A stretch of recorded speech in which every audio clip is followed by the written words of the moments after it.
পুরাণে বর্ণনা আছে, একবার এক রাজা বৈষ্ণব আর ব্রাহ্মণ ভোজন করিয়েছিল। যখন ব্রাহ্মণ ভোজন করিয়েছে, পায়েসের যে পাত্রটা ছিল তার উপর দিয়ে একটা চিল উড়ে যাচ্ছিল একটা মৃত সাপকে নিয়ে। সেই সাপের মুখের গরল বা বিষ সেই পায়েসে পড়ে। রাজা আনন্দে কত কোটি ব্রাহ্মণ বৈষ্ণবদেরকে ওই বিষাক্ত পায়েস খাইয়েছেন, এবং যতজন মারা গেছিল তাদের পৈতের ওজন হয়েছিল 74.5 মণ। মহাপ্রকাশ লীলায় সবাইকে মহাপ্রভু কৃপা করলেন, সবাইকে আশীর্বাদ দিলেন মহাপ্রকাশ লীলায়, কিন্তু শচী দেবীকে দেননি। তখন শ্রীবাস ঠাকুর এসে প্রার্থনা করছেন যে আপনি সবাইকে কৃপা দিলেন, সবাইকে ভালোবাসা দিলেন, কিন্তু মাকে দিলেন না, তিনি তো জগদম্বা জগদ্ধাত্রী। তখন বলছেন না, মা অপরাধী। মা অপরাধী কীরকম? বলছে যখন আমার দাদার সন্ন্যাস হয়েছিল তখন মা গালি দিয়েছিল অদ্বৈত আচার্যকে, এই নাড়ার জন্য আমার ছেলের সর্বনাশ হলো। আর আমিও যখন আসছি তখন মা বলেছে একটা ছেলের মাথা খেয়েছে, আমার দ্বিতীয় ছেলেটারও মা সর্বনাশ করে ছাড়ো। তো এই যে বিরূপ মনোবৃত্তি ছিল অদ্বৈত আচার্যের প্রতি, সেটা মহাপ্রভু খুব কষ্ট পেয়েছিলেন, এবং তিনি বলেছেন সবাই প্রেম পাবে কিন্তু শচী দেবী পাবেন না।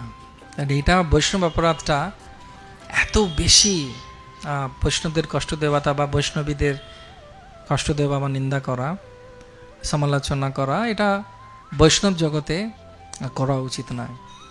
এবং বিশেষত মহাপ্রভু বলেছেন 6টা জিনিস থেকে আমাদের দূরে থাকা উচিত: নিষিদ্ধাচার, খুঁটিনাটি, জীব হিংসন, লাভ, পূজা, প্রতিষ্ঠাদি যত উপশাখাগণ।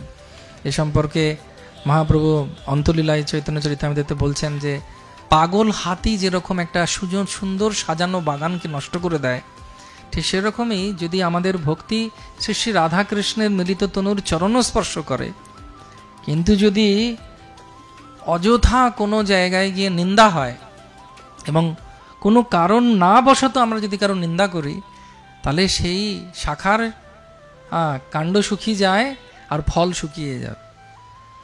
অনেক সময় আমাদের জড়জগতেও আমরা দেখি যে কোনো কারণবশত কেউ কাউকে পছন্দ করে না বা নিন্দা করে, কিন্তু বৈষ্ণব সমাজে সেটা করা উচিত নয়। তার কারণ হচ্ছে আমরা জানি না কি কারণের জন্য কে কি করছে না করছে, আমাদের তো দেখারই দরকার নেই, সবার ভালো দেখাই উচিত। যেমন প্রভুপাদ এক জায়গায় বলছেন 5 রকমের মানুষ হয়। এক, যে খালি খারাপই দেখে; দ্বিতীয়, খারাপ দেখে ভালো দেখে খারাপটাই নেয়; তৃতীয়, খারাপ দেখে ভালো দেখে বুঝতে পারে না কিটা কোনটা নেবে; চতুর্থ হচ্ছে খারাপ দেখে ভালো দেখে ভালোটা নেয়; আর পঞ্চমটা হচ্ছে কৃষ্ণ, যে খারাপ দেখেই না, শুধু ভালো দেখে। রামচন্দ্র দেখছেন বন্ধু পাতিয়েছি 4 মাস ধরে, বাড়ি ঘর দোর বউ ছেলে মেয়ে নিয়ে সুগ্রীব ব্যস্ত, ঠিক আছে থাক, কিছু বললেনই না। হনুমান আর কি বলে অঙ্গদ গেলেন আর লক্ষণ গেলেন ওকে জাগাবার জন্য। তো ভগবান সব সহ্য করেন, কিন্তু বৈষ্ণবদের যদি বা বৈষ্ণবদেরকে কষ্ট দেয়া হয় সেটা উনি সহ্য করেন না। তো সেই জন্যে অনেক সময় পরিস্থিতি আসতে পারে, কোনো কারণবশত হয়তো কোনো কিছু বুঝতে পারছি না, সরাসরি গিয়ে জিজ্ঞেস করা উচিত যার কাছে আমি তত্ত্বাবধানে ভগবত ভক্তি করছি। অযথা কোনো কথা বলা উচিত নয়। এই ব্যাপারে একটা কথা আছে, গল্প আছে, শোনাবো। যে এই যে নিন্দা করা উচিত নয়, একবার আপনারা জানেন কি না 74.5 লেখা থাকতো আগেকার দিনের খামের ওপরে, জানেন কি? এটা হচ্ছে পার্সোনাল। আমি ছোটবেলা আমিও দেখেছি ওটা। এই খামটা খুলবেন না, যে খুলবে 74.5 লেখা থাকতো। 74.5 ব্যাপারটা আমি আপনাকে বলি। পুরাণে বর্ণনা আছে, একবার এক রাজা বৈষ্ণব আর ব্রাহ্মণ ভোজন করিয়েছিল। যখন ব্রাহ্মণ ভোজন করিয়েছে, পায়েসের যে পাত্রটা ছিল তার উপর দিয়ে একটা চিল উড়ে যাচ্ছিল একটা মৃত সাপকে নিয়ে। সেই সাপের মুখের গরল বা বিষ সেই পায়েসে পড়ে। রাজা আনন্দে কত কোটি ব্রাহ্মণ বৈষ্ণবদেরকে ওই বিষাক্ত পায়েস খাইয়েছেন, এবং যতজন মারা গেছিল তাদের পৈতের ওজন হয়েছিল 74.5 মণ।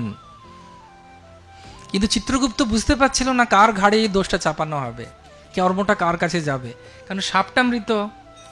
রাজার মনোবৃত্তি খুব ভালো, বলে না, intention is more important than the skill. উদ্দেশ্য যদি ভালো হয় কোনো অসুবিধে নেই।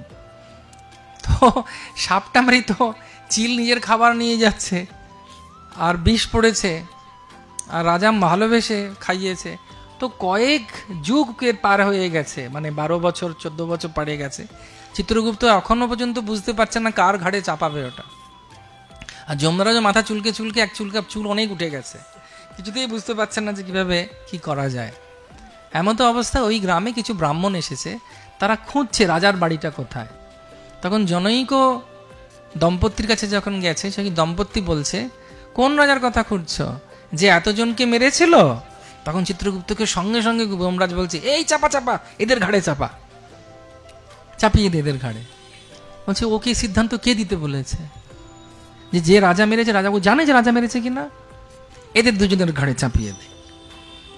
তো এবার চিন্তা করুন সেই আত্মার কি অবস্থা হলো, গৌর প্রেমানন্দে, আমাদের যাতে না হয়।